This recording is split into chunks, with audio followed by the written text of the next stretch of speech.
Relish, pleasing or zestful flavor. A quantity just sufficient to flavor, to be pleased or gratified by, enjoy. We are hoping that what we bring to your table today might add some spice to your life. How we doing, Don?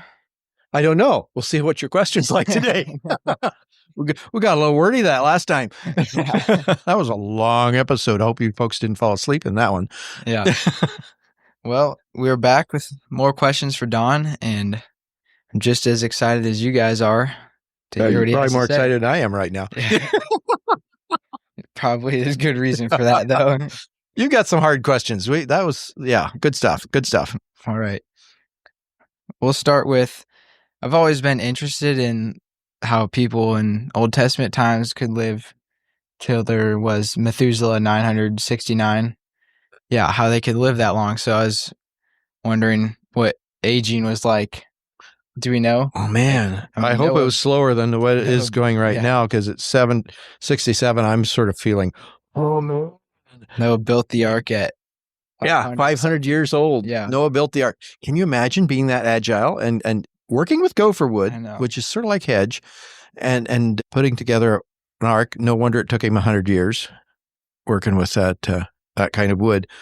What we do know is that something happened back in verse 6. Okay.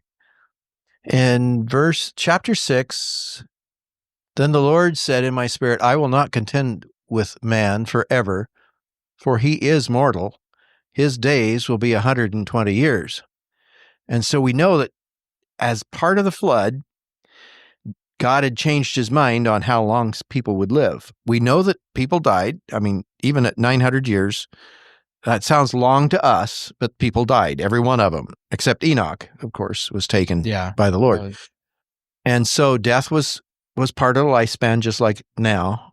They weren't having kids till their hundreds. Yeah. Okay. And I guarantee you, I'm not really thinking about kids right now, having kids. I was going to say picture that, but don't picture that. Let's not picture that. We're not going there. So obviously the lifespan and, say, maturity was different in that period of time. I don't know whether at 17, you were getting married or whether what you were doing, or if you were still in diapers. I don't know. Yeah. I mean, when you can put it into a 900-year lifespan, I think probably maturity was much like it was now. But that adult and the age and the things that take away our vitality and health towards the end of life, it seems like what happened was all of a sudden it was crunched up. And if you look at timeline of the people who lived during that time, Noah had a long lifespan, and he would have lived to Terah's time, which would have been, Terah would be Abraham's dad. So he lived all through that period post-flood. So see, he was 500 years, built the ark. That's 600 years. And then you can study in the next few chapters between chapter 9 and chapter 12 of Genesis, and you see that all that stuff that went on with the Tower and Babel and all that, Noah would have been alive for. He would have witnessed that. Wow. So then Terah decides to move, and Abraham with him, and they go to Ur, and Terah could have actually done business with Noah. I mean, think about it. Yeah. They could have had business, been in business. They obviously were related. And when you get that in your mind and then realize that Terah he died, and then Abram went on to the promised land, it starts to put it in perspective that it was very sudden that the lifespan changed, and it was post-flood. So Noah would have been known as a real old man. Yeah. Because people were getting old and dying before he actually died. I mean, Terah would be one of those individuals who would have been born after the flood, but still didn't die that much farther after Noah. So, yeah. Interesting. It's something that God ordained that, 120 years, that's got to be the max. And I think we've seen it then dial down from there. But, yeah. All right. I'd like to have this vitality at 100. Then I'd be all right. Yeah. Okay. Staying in the Old Testament, what was the purpose of clean and unclean animals? Well, I think it had more to do with the biology involved. So clean animals and unclean animals, it had to do with what they ate. And so if you look in the Old Testament, you'll see a theme start to emerge, especially after the Exodus, that had to do with how God would keep his people free of disease. And okay, so a pig was considered unclean. And it was considered unclean because of what it ate, because it could pick up microbial kinds of things that would be transferred to humans through what it ate. Trichinosis, is it? What? Yeah, I think it's trichinosis. Somebody can something. And so it seemed like God was taking those things that would transmit disease to his people and saying, you're not supposed to eat those. And then, and it was a culture that didn't have the things that we have today that could fight those things. So then, and they didn't cook things like we do. Yeah. The preparation was different. You'll also notice that in the Old Testament, already at the time of the Exodus, they're talking about hand washing, and other cultures weren't doing those kind of things. There was no stipulations in their religious laws as to whether you washed your hands or didn't. But the Jews had it. And because the Jews had it, they were a stronger group of people. So several of those stipulations, like clean and unclean, had to do with God's way of protecting his people and keeping them strong. All right. So it's like a father knowing what's best. It really is. Basically. It falls into that category. Yeah. Daddy knows best, Listen to the father. He has got this plan.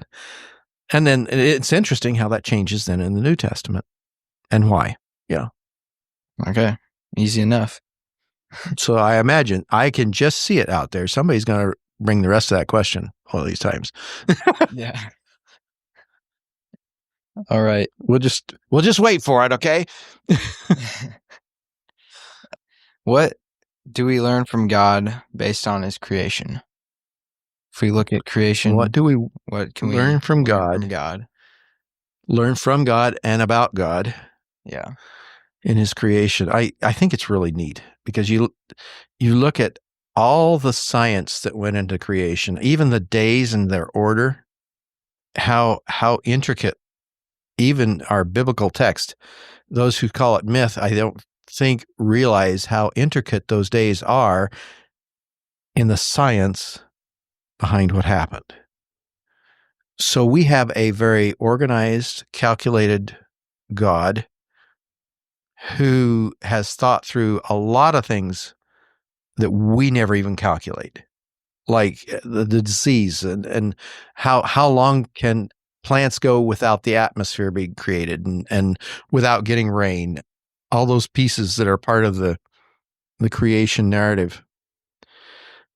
And then when you see that creator God, know full well that the tree that he puts in the garden of the knowledge of good and evil, even though he desperately says don't eat of it, they will. And eventually then he would send his son to break that curse. That's still a creative God. And it's a loving God. And it's a God who's got all the angles covered. Even the angles we don't even know need covered at the time. God's got them covered. So it's a God that has all those angles taken care of. Probably more angles taken care of for us than we even realize. So can we put our lives in the hands of a God like that? Yeah, I can do that. I can handle that. Yeah. You're knocking these off. I'm knocking these off. Good. I'm glad to hear that. Wow, these These questions are getting hard. All right. Yeah. Go for it. You got more to say? Or No. okay. How can we use some of these seem to be worthless Old Testament books like Leviticus and Numbers and Deuteronomy? How can we apply those to our lives, if anything, or learn from them, or are they relevant at all? Well, I think you sort of covered these in your first two questions, because I'll use your question as an answer. In other words, when you think about Leviticus, first consider its context and how God was hoping to bring this people out of Egypt, through the Exodus, and have them alive at the other end. You take a bunch of people and you roll them across the desert, and, the object of getting them to the other side alive is sort of high. Now, how do you do that? Well, you give them guidelines to go by. And Leviticus is one of those books that has a lot of rules in it. Lots of rules. Yeah. But if you look at those rules as to how it saved them, maybe not spiritually, there's some of that, but it saved them physically from death, from illness, by some of the Levitical law, because washing your hands. Yeah. Levitical law. Don't eat raw meat. Don't eat meat with blood in it. And why don't you do that? Well, because you can get sick with that kind of treating meat that way, and cooking it all the way through. That's all in that book of Leviticus, because God wanted to deliver his people to the other side live, not dead. That would not have served him well at all. Yeah. And so if you look at the book of Leviticus as God's plan to get them through and to the other side, then you can read it in 2025 and say, well, some of that still has some precedent for us today. But, we do have microwaves. We cook things. Mm-hmm. Some of us have ovens, convection ovens, you can really cook it fast. And so you can use those things to cook. And of course, then there's those people that eat sushi. Oh my gracious sakes. And you say, well, you got sick for a reason. No. Anyway, yeah. God bless you if you like sushi. We'll let you eat it anyway. I'm on your side on this one. But hey, good deal.